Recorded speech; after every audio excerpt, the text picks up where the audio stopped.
Selamat malam semuanya.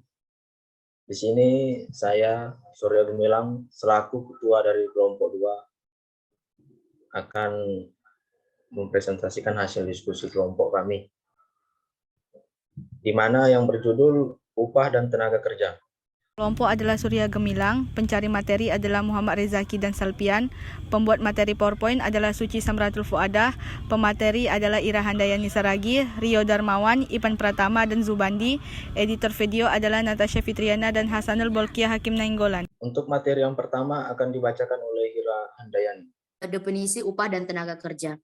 Upah adalah hak pekerja ataupun karyawan yang diterima dan dinyatakan dalam bentuk uang sebagai imbalan dari pengusaha atau pemberi kerja kepada pekerja yang ditetapkan dan dibayar menurut suatu perjanjian kerja, kesepakatan atau peraturan perundang-undangan yang termasuk tunjangan bagi pekerja dan keluarga atas suatu pekerjaan atau jasa yang telah atau akan dilakukan.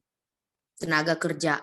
Tenaga kerja adalah setiap orang yang mampu melakukan pekerjaan guna menghasilkan barang dan atau produk serta jasa, baik untuk memenuhi kebutuhan diri sendiri maupun masyarakat. Definisi upah dalam teori ekonomi. Upah dalam pengertian teori ekonomi yaitu pembayaran yang diperoleh berbagai bentuk jasa yang disediakan dan diberikan oleh tenaga kerja kepada para pengusaha. Pembayaran pada tenaga kerja dibedakan dalam dua pengertian yaitu gaji dan upah. Definisi upah menurut beberapa para ahli. 1. Edwin F. Filifo. Upah adalah harga untuk jasa yang telah diberikan seseorang kepada orang lain. Yang kedua, Hadi Poernomo. Upah adalah jumlah keseluruhan yang dibayarkan sebagai pengganti jasa yang telah dikeluarkan tenaga kerja yang meliputi masa ataupun syarat tertentu. Baiklah, bentuk-bentuk upah. Yang pertama ada sistem upah menurut waktu. Sistem upah ditentukan berdasarkan waktu kerja karyawan. Yang kedua, sistem upah menurut ketentuan hasil. Biasanya digunakan oleh perusahaan industri. Jumlah upah tergantung pada jumlah produksi atau hasil yang dicapai oleh karyawan. Yang ketiga, ada sistem upah borongan. Sistem upah borongan diberikan karena perusahaan tidak perlu menanggung risiko yang berkaitan dengan karyawan. Yang keempat, sistem upah premi. Upah tambahan atau premi bagi karyawan yang mampu bekerja lebih baik. Yang kelima ada sistem upah indeks. Upah yang dibayarkan berdasarkan indeks daya hidup. Yang keenam, sistem upah skala. Upah yang dibayar berdasarkan skala penjualan. Yang ketujuh, sistem bonus. Pembayaran tambahan di luar upah atau gaji. Yang kedelapan ada sistem mitra usaha. Berbentuk saham-saham perusahaan yang diberikan pada organisasi pekerja di perusahaan tersebut. Yang kesembilan ada sistem upah menurut banyaknya produksi dan produktivitas. Upah yang diberikan sesuai dengan peningkatan atau penurunan jumlah produksi barang dan jasa. Yang kesepuluh ada sistem upah menurut prestasi. Upah yang diberikan sesuai dengan prestasi atau jumlah barang yang dapat dihasilkan oleh masing-masing pekerja. Selanjutnya akan dibacakan oleh Rio. Tingkat upah dalam berbagai pasar tenaga kerja. Yang pertama ada persaingan sempurna. Dalam pasar ini, sifat-sifat permintaan dan penawaran tenaga kerja tidak berbeda dengan sifat-sifat permintaan dan penawaran di pasar barang. Artinya, semakin tinggi atau rendah upah tenaga kerja, semakin sedikit atau banyak permintaan ke atas tenaga kerja. Yang kedua itu ada pasar tenaga kerja monopsoni. Monopsoni berarti hanya terdapat satu pembeli di pasar, sedangkan penjual jumlahnya ada banyak. Pasar tenaga kerja seperti ini bersifat monopoli di pihak perusahaan. Untuk menentukan keadaan di mana terjadi keseimbangan penggunaan tenaga kerja, tercapai syaratnya adalah MCL sama dengan MLP. Yang ketiga ada pasar tenaga kerja monopoli di pihak pekerja. Penentuan upah dalam pasar tenaga kerja yang bersifat monopoli pihak pekerja dibedakan kepada tiga keadaan, yaitu menuntut upah yang lebih tinggi dari yang dicapai pada keseimbangan permintaan dan penawaran, membatasi penawaran pada tenaga kerja, menjalankan usaha-usaha yang bertujuan menaikkan permintaan tenaga kerja. Yang keempat ada pasar monopoli di kedua belah pihak atau monopoli bilateral. Dalam pasar monopoli bilateral yaitu di dalam pasar tenaga kerja di mana tenaga kerja bersatu dalam satu serikat buruh, dan di dalam pasar tenaga kerja di mana hanya terdapat satu perusahaan saja yang menggunakan tenaga kerja.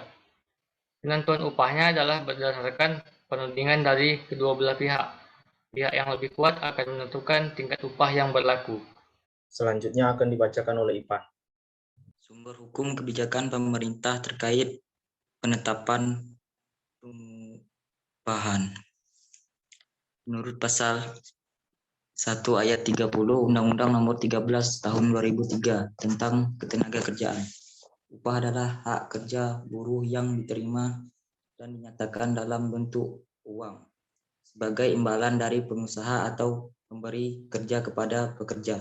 Buruh yang ditetapkan akan dibayar menurut suatu perjanjian kerja, kesepakatan atau peraturan perundang-undangan, termasuk tunjangan bagi pekerja buruh dan keluarganya atas suatu pekerjaan atau jasa yang telah atau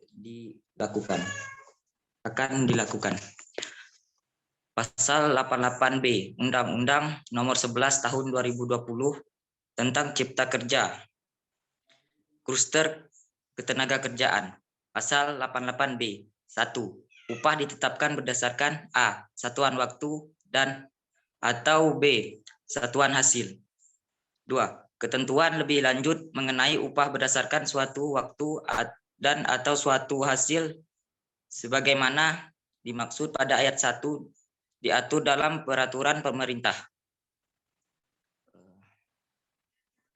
Pasal 3B ayat 1 Undang-Undang Nomor 16 Tahun 2021. Pemberian bantuan pemerintah berupa subsidi gaji upah sebagaimana dimaksud dalam pasal 3 ayat 1 diprioritaskan bagi pekerja buruh yang belum menerima program kartu kerja, program keluarga harapan atau program bantuan produktif usaha mikro. Faktor-faktor pembeda upah dan tenaga kerja. Permintaan dan penawaran tenaga kerja dipengaruhi oleh tenaga kerja yang tersedia. Semakin banyak tenaga kerja, semakin kecil upah. Semakin sedikit tenaga kerja, semakin banyak upah. Kesepakatan pemberi pekerja dengan penerima kerja. Pemberi upah dilakukan setelah disetujui baik dari pekerja atau perusahaan. Biasanya nilai upah telah disepakati sejak awal.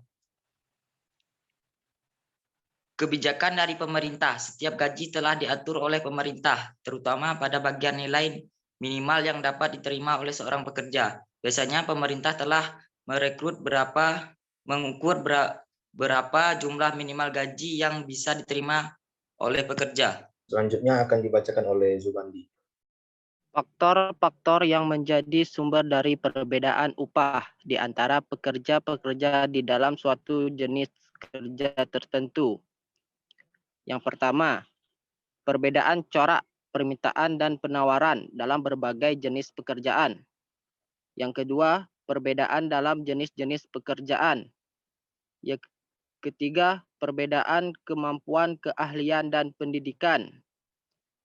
Yang keempat, terdapatnya pertimbangan bukan keuangan dalam memilih pekerjaan. Dan yang kelima, ketidaksempurnaan dalam mobilitas tenaga kerja. Baiklah, sekian presentasi dari kelompok kami. Bila ada kurang, mohon maaf. Selamat malam.